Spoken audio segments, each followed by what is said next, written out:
Hello everyone, welcome to Saroj Mishra's YouTube channel में। YouTube channel पर आप सभी का बहुत बहुत स्वागत है।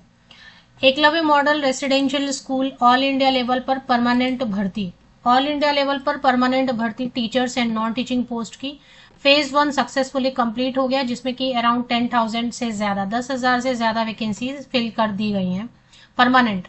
अभी सेंट्रल गवर्नमेंट ने पूरा रिक्रूटमेंट प्रोसेस अपने हाथ में लिया है और जो अभी एम्प्लॉयज बनेंगे वो सेंट्रल गवर्नमेंट के एम्प्लॉयज होंगे। सेंट्रल गवर्नमेंट की परमानेंट एम्प्लॉयज को जो पे स्केल वगैरह मिलती है वो सारी मिलेंगी।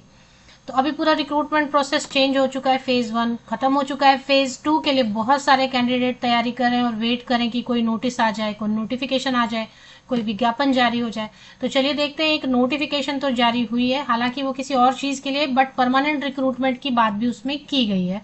तो ये ऑफिशियल वेबसाइट है national education society for tribal students, राष्ट्रीय आदिवासी छात्र शिक्षा समिति। इसी पर जो अपडेट आती है वो फुल एंड फाइनल है। तो इस पर एक बड़ी अपडेट, नई नोटिस आई हुई है। तो जैसा मैंने आपको बताया कि बात इसमें कुछ और है, लेकिन इन्होंने ये भी लिखा है NESTS is in the process of notifying for the second phase of recruitment. तो प्रोसेस प्रक्रिया चालू हो गई है second phase of recruitment permanent. जब यहाँ पे सेकेंड फेज की बात हो रही है तो फेज 1 जो है परमानेंट रिक्रूटमेंट की बात थी। ऑल इंडिया लेवल पर पूरे भारत देश में वो रिक्रूटमेंट हुए थे, सभी राज्यों में, सभी जिलों में। तो फेज 2 की बात कर रहे हैं कि प्रोसेस जो है ना चल रहा है, मतलब जल्दी नोटिफिकेशन आएगा। तो चलिए अभी बात कर लेते हैं कि ये नोटिफिकेशन रिलीज हुई क्यों है, जिसमें कि ये बात मेंशन किया गया है परमानेंट रिक्रूटमेंट के बारे में भी।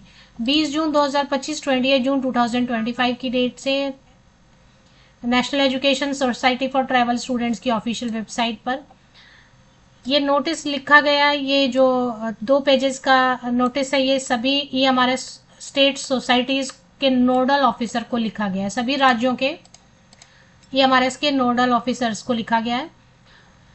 एक्चुअली अभी तक क्या हो रहा था कि ये जिले लेवल पर टीचर्स की भर्ती होती थी, गेस्ट टीचर्स की भर्ती होती थी और वही पढ़ाते थे। सभी जगह पे ऐसा ही था।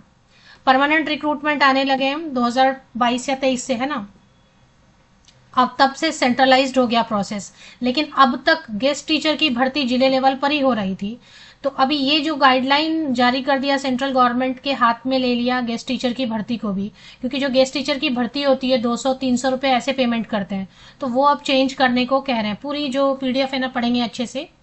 तो गेस्ट टीचर की भर्ती की बात है, उनकी सैलरी बढ़ा रहे हैं और अच्छी कर रहे हैं, वो तो एक बात है। दूसरी बात ये भी कि इसमें परमानेंट भर्ती के बारे में भी लिखा है। तो गेस्ट टीचर की भर्ती भी अब सेंट्रल गवर्नमेंट ने गाइडलाइन जारी कर दिया है। जो भी राज्य भर्ती करेंगे, जो भी जिले में भर्ती आएगी, उनकी सैलरी, उनका जो भी रहेगा वो सारा इसी गाइडलाइन को फॉलो करते हुए होगा। इसमें कुछ अच्छी बात भी है, वो भी मैं आपको बताऊंगी। गेस्ट टीचर की भर्ती में अच्छी चीजें भी लिखी हुई हैं, चलिए वो भी बात कर लेते हैं। पहले ये समझ लेते हैं कि परमानेंट रिक्रूटमेंट के बारे में इन्होंने लिखा है, sir madam, NESTS is in the process of notifying for the second phase of recruitment. तो दूसरे चरण की भर्ती जो है वो प्रोसेस में है, मतलब कर रहे हैं, ऐसा नहीं कि बैठे हुए हैं, प्रोसेस में है। तो आएंगे जरूर, जुलाई अगस्त सितंबर जब भी आएंगे जरूर।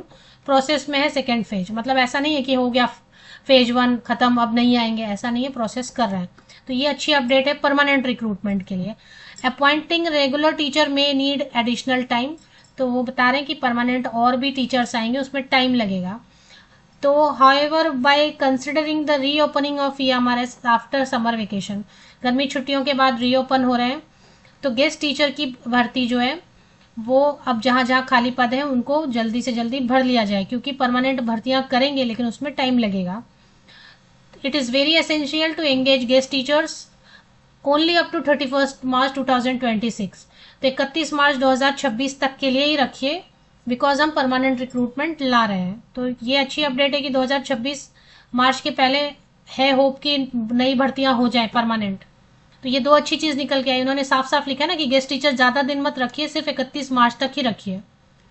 इसका मतलब ये भी निकल रहा है कि जल्दी परमानेंट भर्तियां लाएंगे वो और फिल करेंगे। It is requested to follow the guideline. तो अभी गाइडलाइन जारी कर दिया है सेंट्रल गवर्नमेंट ने, फुल टाइम रखने को बोला है गेस्ट टीचर। ऐसा नहीं, लेक्चर बेसिस पे अब तक हो रहा था। जो जिले लेवल पर भर्तियां आ रही थी गेस्ट टीचर की EMRS में, वो लेक्चर बेसिस पे 300 रुपीज पर लेक्चर। अब टीचर्स जो है उसकी वजह से बहुत सफर कर रहे थे, 300 रुपए, फिर मान ले नहीं है क्लास तो फिर वो 300 रुपीज के लिए क्लास आ रहे हैं, स्कूल आ रहे हैं, है ना। तो उसमें टीचर्स को क्या इश्यू हो रहे थे काफी। तो अभी वो बोल रहे हैं कि नहीं, उनको भी फुल टाइम रख लो, गेस्ट टीचर्स भी रखो तो उनको फुल टाइम रखो, ना कि सेलेक्टेड पीरियड के लिए। Guest teacher have to perform academic, और उनको फिर सारा जो भी पेपर चेकिंग होगा क्लासरूम के अलावा और भी थोड़ा होता है ना एक्टिविटीज में पार्टिसिपेट करना, वो सब भी आप उनसे हेल्प ले लो। पीजीटी टीजीटी के पोस्ट होते हैं, फिक्स सैलरी दे दो इनको, और रिलैक्स भी करो। अगर मान लेते हैं बीएड वाले कैंडिडेट नहीं मिल रहे हैं तो कोई बात नहीं, मास्टर डिग्री ग्रेजुएट को भी ले सकते हैं। सीटेट नहीं मिल रहा है तो एस्टेट वालों को ले लो, एस्टेट भी नहीं मिल रहा तो बिना सीटेट वालों को भी ले लो। तो ये क्या करें, देयर केस में be considered in exceptional and emergency situation. अब मान लो टीचर बीएड वाले मिल ही नहीं रहे, सीटेट टेट वाले नहीं मिल रहे, तो रिलैक्स कर दो कंडीशन, मतलब बिना बीएड बिना सीटेट बिना टेट के जो ग्रेजुएट पोस्ट ग्रेजुएट है उनको भी नौकरी मिलेगी अब एज गेस्ट टीचर। तो काफ़ी सारी अच्छी अपडेट है। सैलरी बढ़ा दी है। पहले कैसे मैंने आपको बताया ना 300 रुपीज़ पर लेक्चर पेमेंट होता था, उसमें बहुत टीचर्स को प्रॉब्लम होती थी। तो अभी उन्होंने फिक्स कर दिया कि ठीक है, अगर प्रॉपर क्वालिफिकेशन है, बीएड है पीजीटी के लिए तो 35,000 रुपीज़ पर मंथ देंगे, और अगर टीजीटी के लिए बीएड प्लस सीटेट है या फिर एस्टेट है तो 33,000 रुपीज़ पर मंथ देंगे। और मान लें कि सिर्फ ग्रेजुएट या पोस्ट ग्रेजुएट है, बीएड नहीं है, सीटेट नहीं है, तो भी सैलरी ठीक ठाक देंगे। 31,000 पीजीटी के लिए देंगे एंड 29,000 टीजीटी के लिए देंगे। तो ये हो गई बात। गेस्ट टीचर्स के लिए कर रहे हैं, गाइडलाइंस जारी कर रहे हैं, जो ज़रूरी भी थे क्योंकि सभी जिले अपने अपने तरीके से टीचर्स को हायर कर रहे थे एंड फायर कर रहे थे, तो वो गलत हो रहा था। जब पूरा रिक्रूटमेंट प्रोसेस पूरा ये हमारे सेंट्रल गवर्नमेंट ने अपने हाथ में लिया, तो गेस्ट टीचर्स की भी जो है भर्ती अभी सेंट्रल गवर्नमेंट के रूल्स के हिसाब से होनी चाहिए और सैलरी अच्छी होनी चाहिए।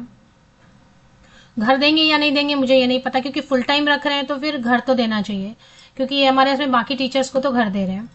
तो सीटेट अगर नहीं रहेगा तो एस्टेट भी ले सकते हैं, और एस्टेट भी नहीं रहेगा तो वो भी रिलैक्स कर देंगे। As efforts may be made to accommodate guest teacher in the campus itself. तो देखें, गेस्ट टीचर को भी घर एकोमोडेट मतलब एकोमोडेशन देंगे, रेसिडेंस देंगे, ज़्यादा कोशिश करेंगे। और तो अगर गेस्ट टीचर नहीं मिले तो केवीएस जेएनवी नवोदय विद्यालय या एमआरएस वगैरह में जो गेस्ट टीचर हैं उनको ही फिर काम दे देंगे।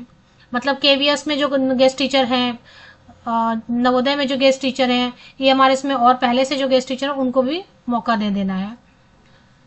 तो ये सब है चीज़ें। और ये गेस्ट टीचर की भर्ती के बारे में है, तो परमानेंट भर्ती का गाइडलाइन नहीं है, इसको ठीक से समझना है। जो भी कैंडिडेट ज्वाइन करेंगे उनको ये समझना है कि गेस्ट टीचर के तौर पे काम कर रहे हैं, तो इसको परमानेंट नहीं किया जाएगा। परमानेंट भर्ती के लिए विज्ञापन जारी होंगे, एग्जाम देना होगा, इंटरव्यू अगर नहीं होगा तो एग्जाम देना होगा, और फिर परमानेंट एम्प्लॉय बन सकते हैं। तो जो भी गेस्ट टीचर बनेंगे उनको ध्यान रखना है कि सिर्फ गेस्ट टीचर ही है, मतलब 1 academic year, 2 academic year, 5 academic year, लेकिन परमानेंट नहीं है।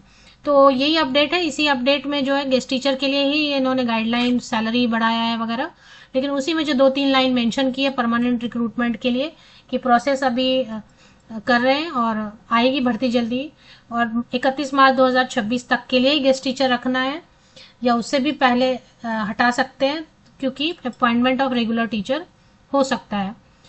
तो इसका मतलब है कि प्रोसेस में है, तो जल्दी जो है आपको नोटिफिकेशन परमानेंट टीचर्स रिक्रूटमेंट की भी देखने को मिलेगी। हो सकता है जुलाई अगस्त तक मिल जाए।